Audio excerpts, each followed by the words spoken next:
Bonjour à tous, bienvenue dans cette nouvelle vidéo Django, dans la continuité de notre petite série de réalisation d'une application métier qui va viser à gérer un refuge pour animaux. Donc aujourd'hui on va voir le formulaire de création des animaux. Et donc c'est un formulaire dans lequel il va y avoir des fonctionnalités un peu plus avancées que ce qu'on a vu dans la première vidéo dans laquelle on a fait un formulaire. Et donc là je vais vous montrer ce qu'on va obtenir au fil de cette vidéo.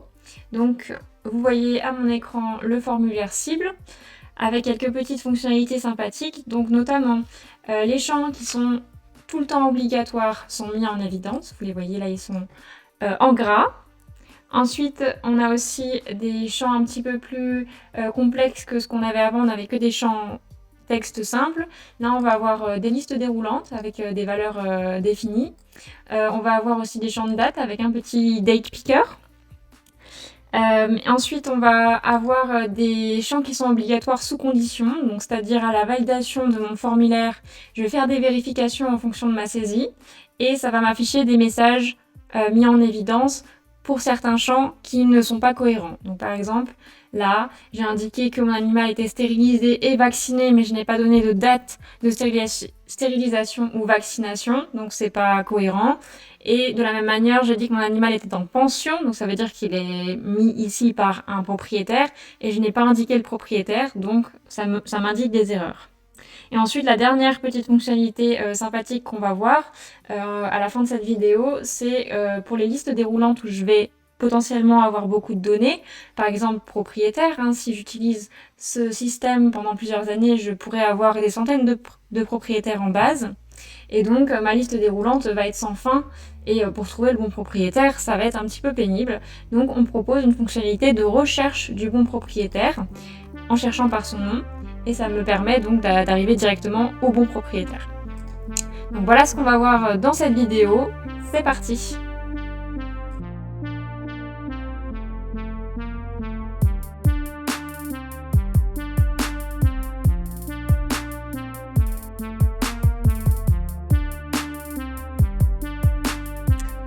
J'ai ouvert mon IDE, donc PeachArm comme d'habitude, et donc on va créer le formulaire de création des animaux. C'est le premier formulaire qu'on fait pour les animaux, donc on va commencer par créer le bon fichier Python. Mon nouveau fichier animal.py que je mets dans mon répertoire Forms. Voilà, donc là pour commencer, je vais vouloir faire le formulaire de création des animaux, mais en fait je vais sur ce formulaire faire un certain nombre de vérifications à la validation du formulaire, et ces vérifications elles sont valables pour la création mais elles le sont aussi pour la modification. C'est-à-dire que quand je vais faire mon formulaire de modification, je voudrais que les mêmes règles soient appliquées. Et donc pour ça je vais créer une première classe AnimalBaseForm qui va contenir tous ces tests de validation de formulaire que je vais ensuite réutiliser, que ce soit pour la création ou la modification. Donc comme à mon habitude, pour gagner du temps, je fais un copier-coller et je vous explique tout ligne par ligne. Alors, c'est parti. Donc, je crée ma classe AnimalBaseForm qui dépend de rien pour l'instant, c'est celle-là qu'on va ensuite utiliser dans les autres formulaires. Et donc dans cette classe, je vais définir une seule fonction qui est clean, qui donc pour les formulaires, clean c'est la méthode qui va être appelée pour vérifier les données. Donc elle existe évidemment dans la salle de formulaire de base. Donc je commence par appeler la méthode habituelle de modèle form pour récupérer les clean data, donc les données du formulaire qui sont nettoyées. Donc là, ça va déjà vérifier que les champs obligatoires tout le temps sont remplis, etc. Et donc je vais récupérer les données telles qu'ils ont été saisies.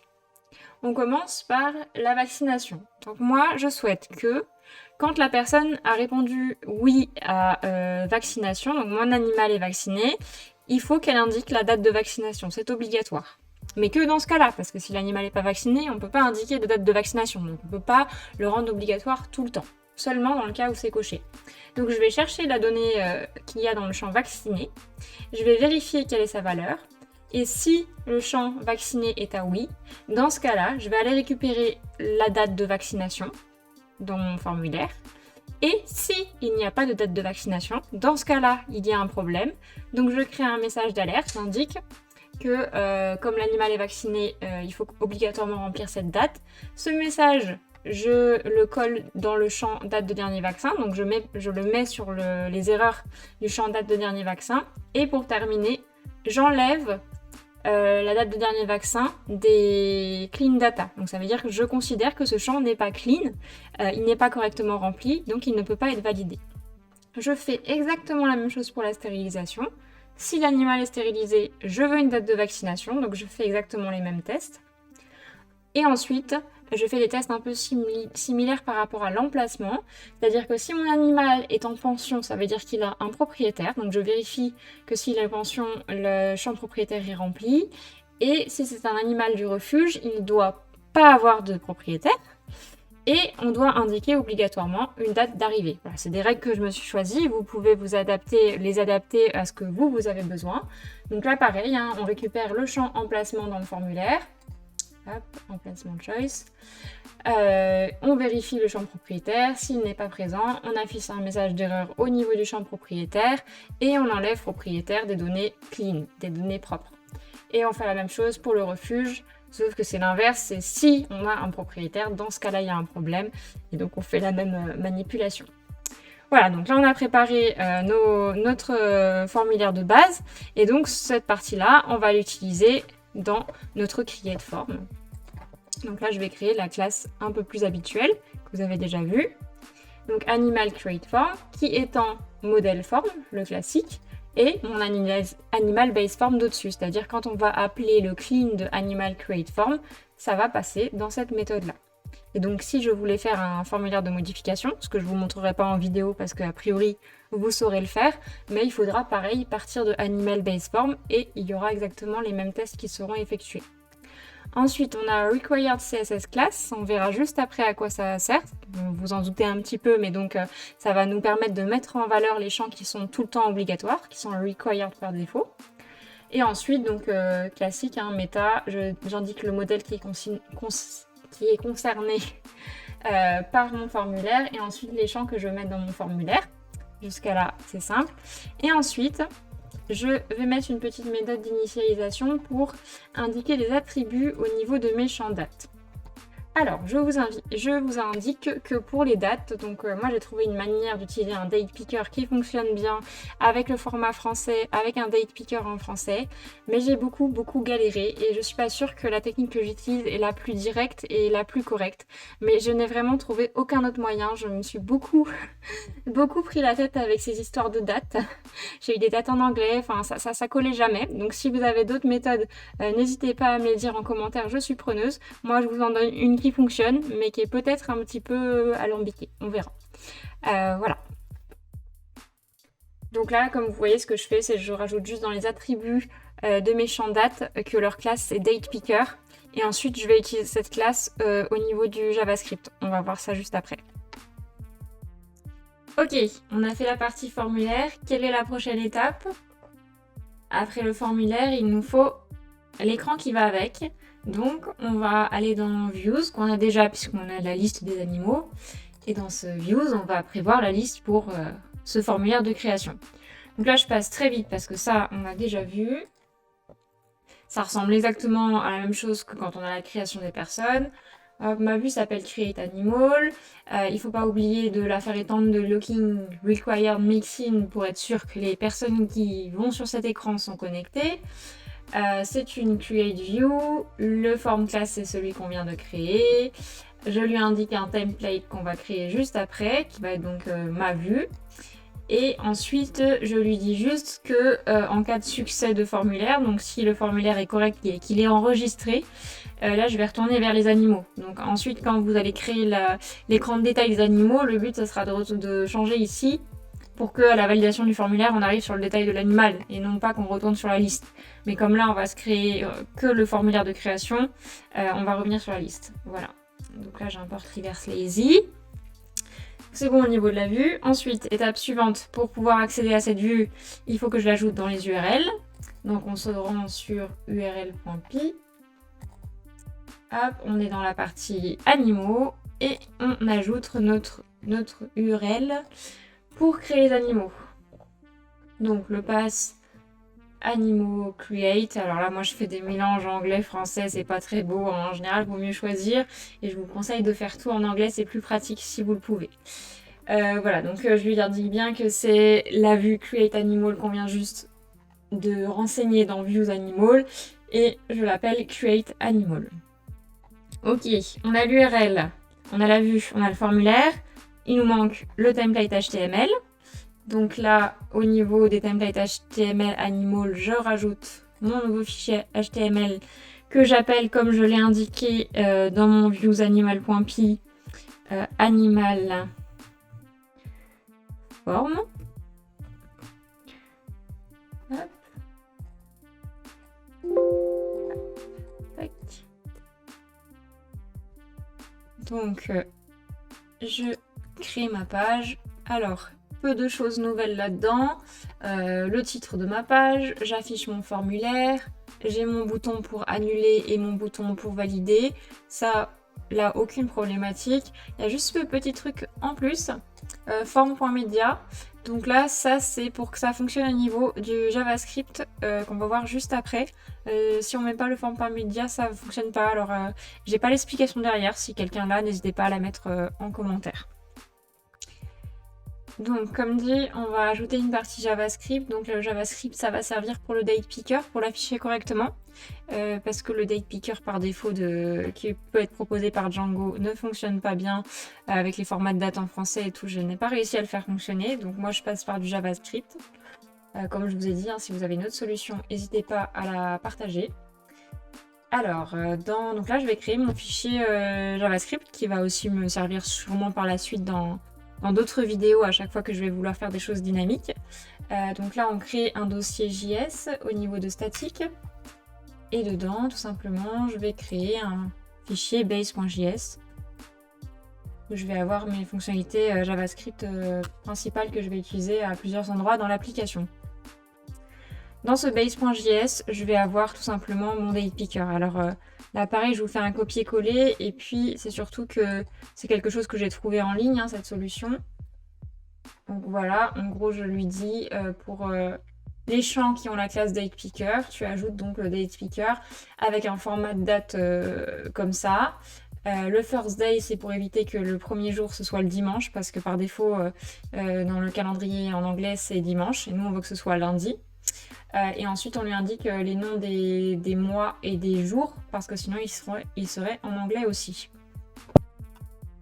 Ok, donc là ce qui nous manque c'est qu'on a créé notre fichier JavaScript mais on l'utilise nulle part. Donc il ne va pas magiquement savoir qu'il faut utiliser ce fichier base.javascript. Donc comme notre base.css, on va le renseigner au niveau de notre template de base, donc de notre template base.html. Donc on va aller le voir.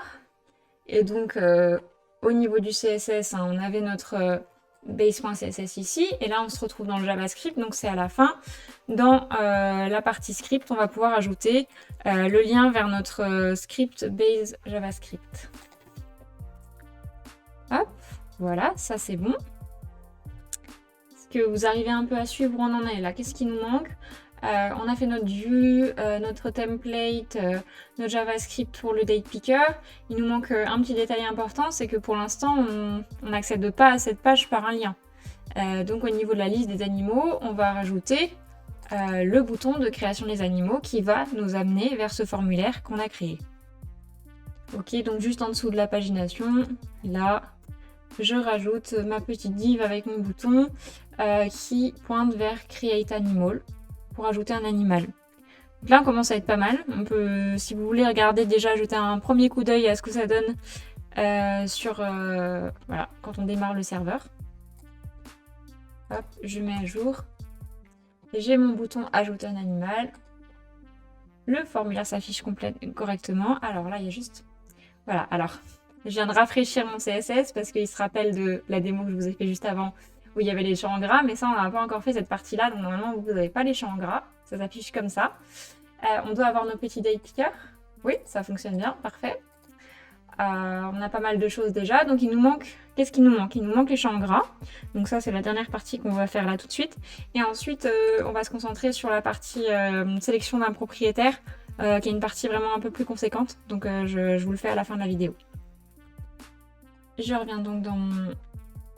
Hop, on finit sur donc mettre en évidence les champs obligatoires. Alors au niveau du base.css, c'est là qu'on va mettre en évidence nos champs obligatoires pour tous les formulaires d'ailleurs, hein, on peut le faire. Il faut juste bien mettre la petite phrase qu'on avait pour dire que le CSS c'est required.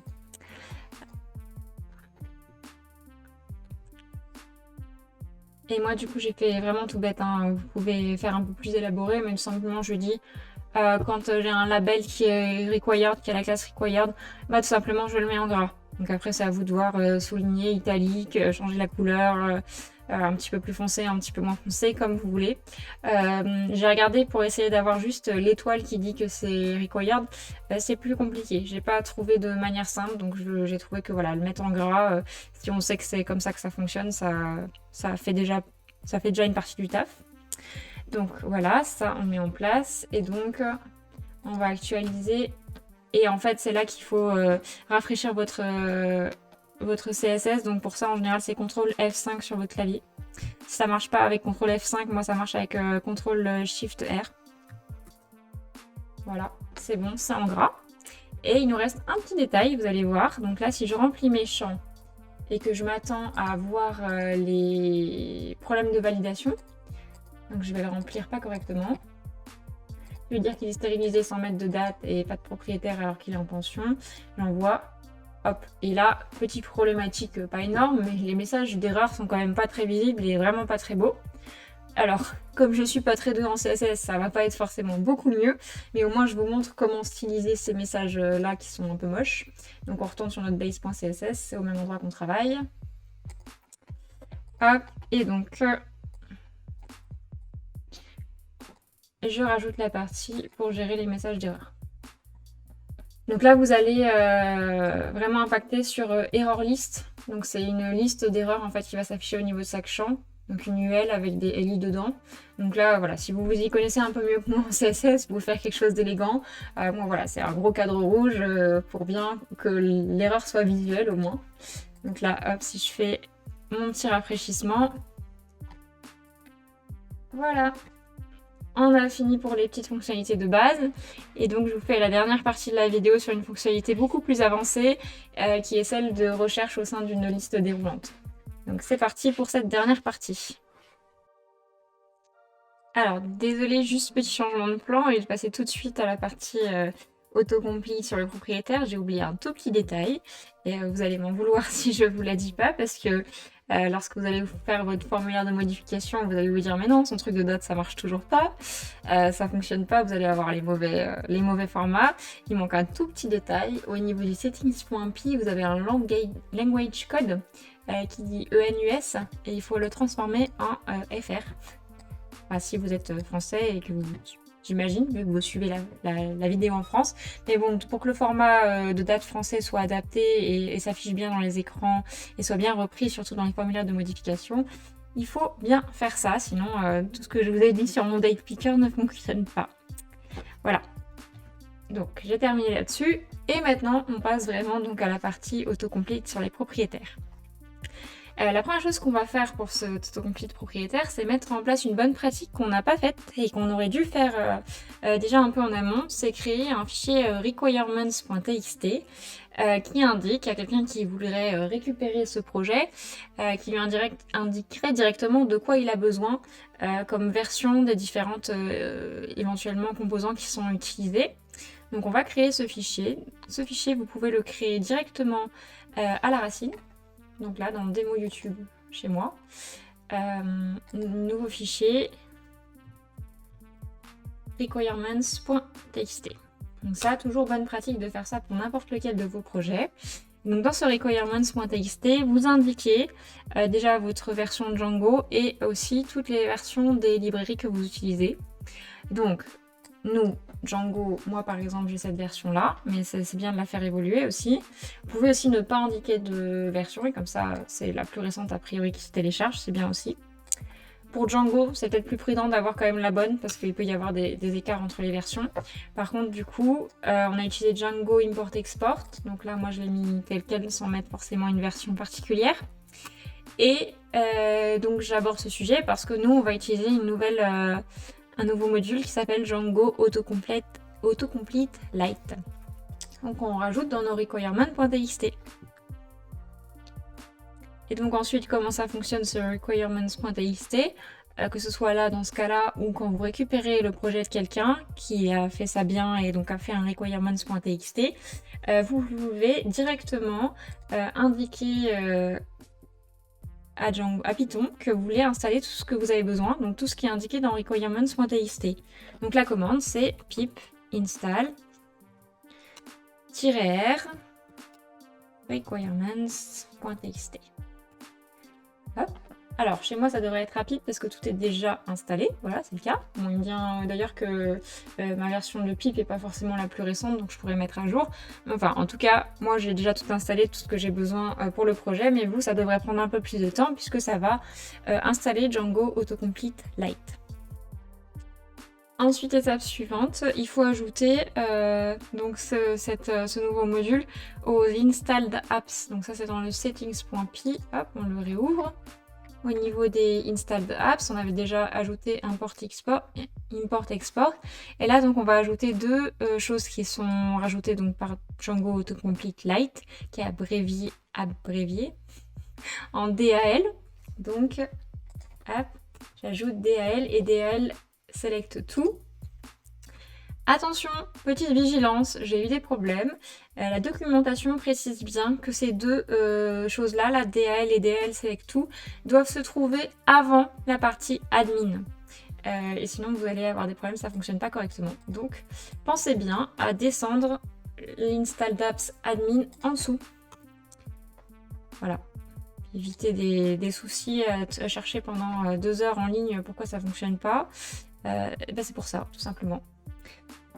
Voilà, donc ça, on a rajouté au niveau des settings, donc maintenant on va pouvoir travailler avec. Alors, première chose qu'on va faire.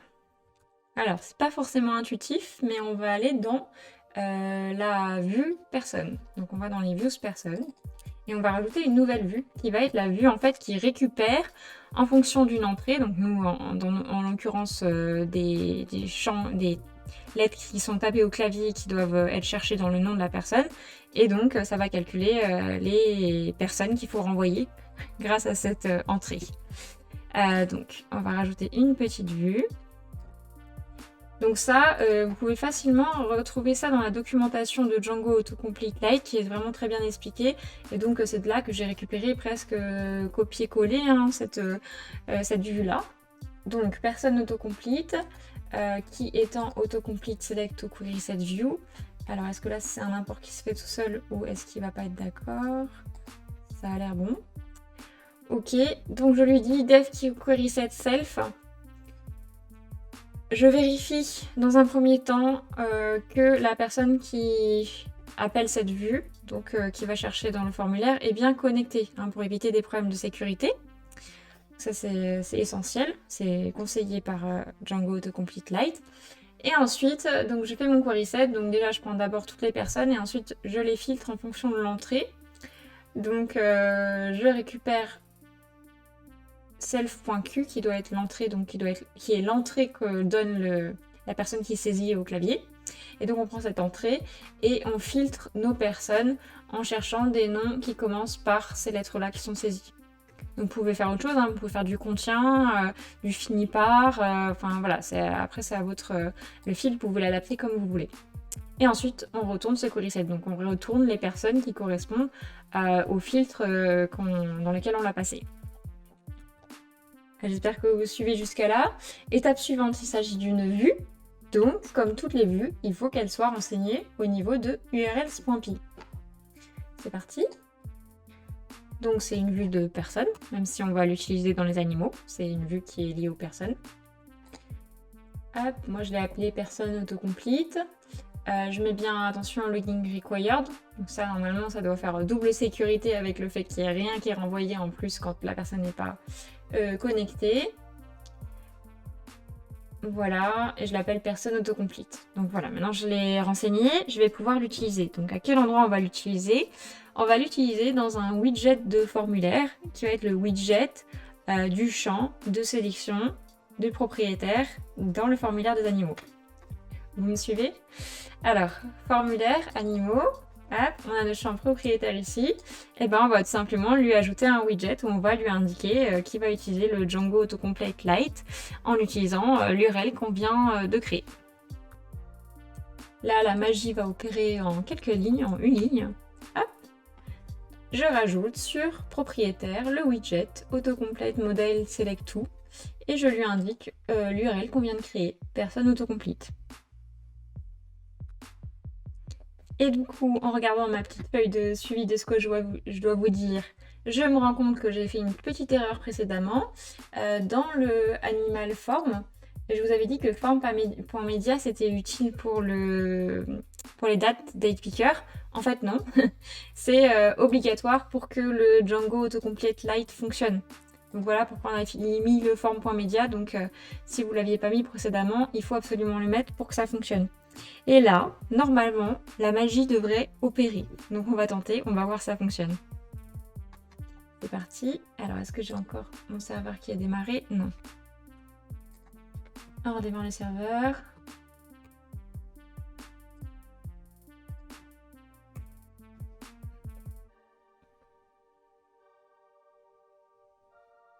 Alors, il est un peu lent à la détente. Alors, là, ça veut dire qu'il a un problème ici. Il n'a pas réagi. Que se passe-t-il? Que se passe-t-il? Alors, c'est un problème d'import, visiblement. Je l'ai un peu senti venir quand je l'ai écrit tout à l'heure. J'ai senti que l'import était trop facile à mon goût. Donc, dans Personne Autocomplete, c'était notre view. On va y retourner. Ok, alors c'était ici. Le autocomplete, ça lui convient pas.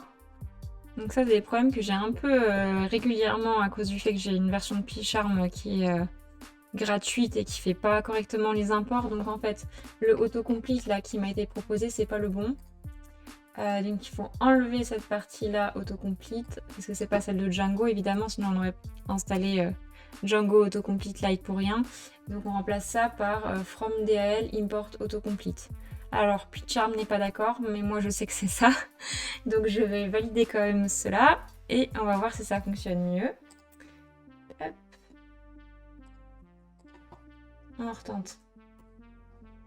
Je crois qu'il y a un autre endroit où on l'a mal importé, on va voir. Voilà, c'est ça. Il me dit qu'il a le même problème dans le formulaire. Hop, ici, c'est pareil. On enlève le autocomplete qui m'a importé tout seul et on le remplace par celui de DL. Hop, et là, il devrait être content. On l'éteint au cas où. Hop, voilà. Je pense qu'on est pas mal. On retente. Alors, ça fonctionne. Est-ce que j'ai déjà la recherche? Parfait, c'est bon, j'ai même pas besoin d'actualiser. Je peux faire ma petite recherche. Là, j'ai pas de personne qui commence par elle. Voilà. Ça a été ajouté. On a fini pour aujourd'hui. J'espère vous revoir à la prochaine vidéo. Et j'espère que vous avez appris beaucoup de choses aujourd'hui. À la prochaine fois.